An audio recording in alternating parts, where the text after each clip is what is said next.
Sekope, how have you pulled up after the test match? Yeah, obviously pretty sore and still pretty stiff in that, but yeah, look, it's you sort of bury that and you learn from a few things in that game, and you want to move forward and look forward to this week. So it'll come around pretty quickly. A big tip, I guess, coming up against the Six Nations champions. You obviously, the pack held out well against them. Yeah, look, everyone turned up and put their hands up and did really well. Not only did the starting 8, but also the guys that came off the bench really finished the game off and brought some impact, which was great, and something that we have been asking of our finishers and the guys that are coming on. So they did really well. That scrum penalty was really important, wasn't it? In the 70th minute, you went a tight head there with the replacements that were on. Yeah, that was a crucial time, and I think that kind of changed the momentum of it. And again, it's something that we've been working on all week, and even to last year is Czech's been trying to get the bench to bring something and bring impact and finish the game, and that's why they're called finishers. So if you look at the great teams in the past, they have great benches and great finishes. So that's something that our finishers did really well. I guess Dane particularly has been pretty impressive. What have you made of his sort of development? Yeah, he's been great. Obviously, his Super Rugby form has been top notch and scrummaging really well with Brandon. So he was able to bring that on Saturday night, and you could see what the impact that he can have on the game. And he's got a massive bright future ahead of him. And as long as he keeps working hard, which I'm sure he will, and Brad will keep pushing him from the Reds, he'll do well.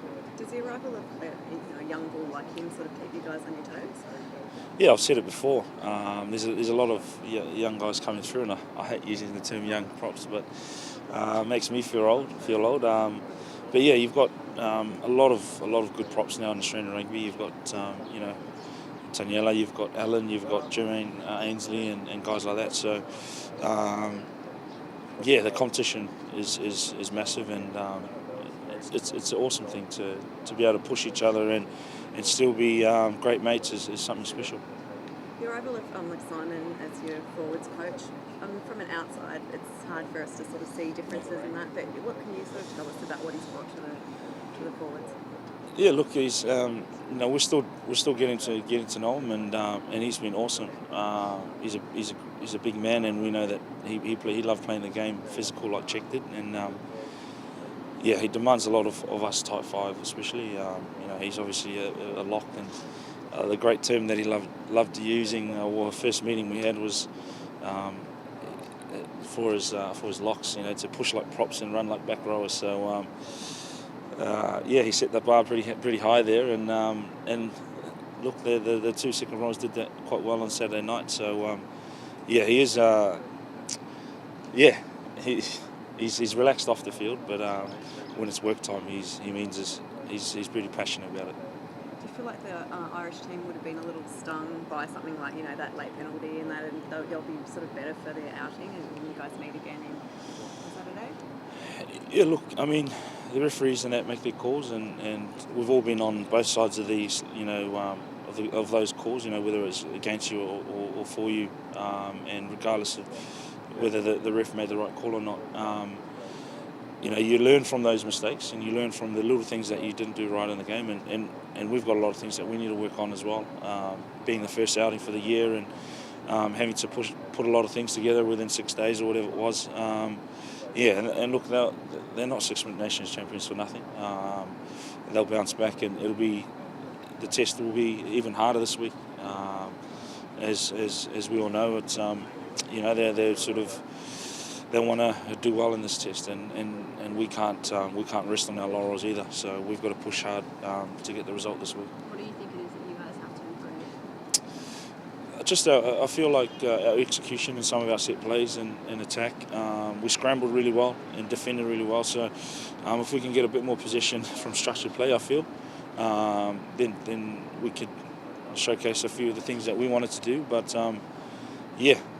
it's all the little details, and that's what Test match rugby is all about. It's I remember you miss a line-out lift or something like that. Then that sort of has a snowball effect onto other things that you want to play. So those are the things I'm sure that we'll be working hard on, and I'm sure the coach has got other things for us as well. Something Jack mentioned, I think, on the weekend is about how you dealt with some of the setbacks during the game. I think this group is kind of maturing in that sense. Yeah, being out there, I felt that our leaders really sort of took the game into their hands and directed us really well, I thought. In the past we may have got a bit rattled, and especially with the try that was disallowed and whatnot. But I thought the boys fought back hard, even though I was on the field, and just regrouped, kept their composure, and just kept coming back and showed that fight. So that was pleasing to see. How are you feeling after the Test match? How good was it to get a start and get right back in the mix there? Yeah, obviously great to get the win in a very hard-fought, tough Test match. Great to get back out there. It's been 11 months since I pulled on the Wallabies jersey, so very happy just to play. But yeah, obviously great result. A frustrating time with injury, wasn't it? Like with your biceps, and then can you sort of talk us through the head knock and then the related neck injury and all the rest of it? Yeah, so obviously had a big head knock playing the Waratahs. Tried to rush back, and my neck wasn't quite right, so only lasted a game and a half. But seem to be on top of that at the moment, so that's pretty good. Were you ever fearful that you might not be able to play again this season, or did you have like lingering symptoms from the concussion? Or the concussion only lasted probably 2 weeks, but the neck definitely lingered, probably because I rushed it and first tackle back, stirred it up again, and then tried to play on through the season with it. So in the end, we decided to just take our time with it, and I've been pretty happy with the last couple of games getting through, so then the next going well. Have you ever had any problems with concussions before? I had a couple back in 2016, but not too bad, obviously.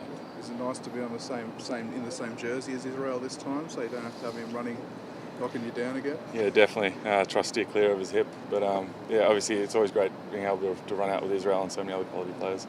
How did you find the way that back three sort of worked, or even four when Kirtley's dropping back there? Because it seemed like they had a couple of different fullbacks, and you guys all sort of roving a bit. Yeah, definitely. I think we're still finding our feet with that.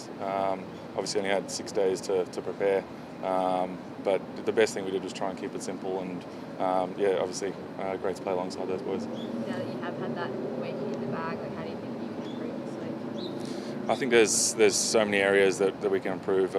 Probably for both teams, we've now felt each other out and seen what each team's going to bring, and seen different pictures and probably some opportunities that we missed out on. So there'll definitely be some subtle changes for this week, but we're pretty happy with the way things went and some of the opportunities that we took.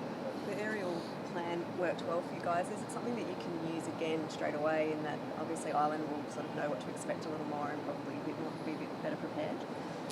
Yeah, I think it worked really well for us, but I think we've got a very well-rounded kicking game. We've got options all over the park, and it just so happened that it worked down that right edge on the weekend. Like I said, we'll have a look at it today and see what sort of subtle changes we make, but I don't think we'll be changing too much. Things went well on the weekend.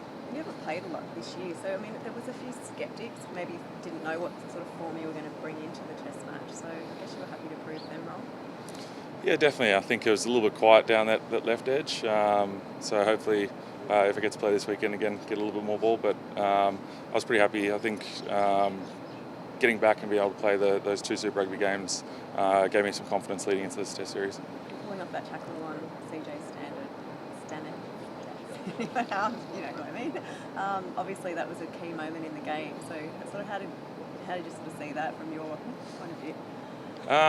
Probably a little bit lucky in the end, just able to get underneath them and stop that try. But I think Marika probably did most of the work there. Nice.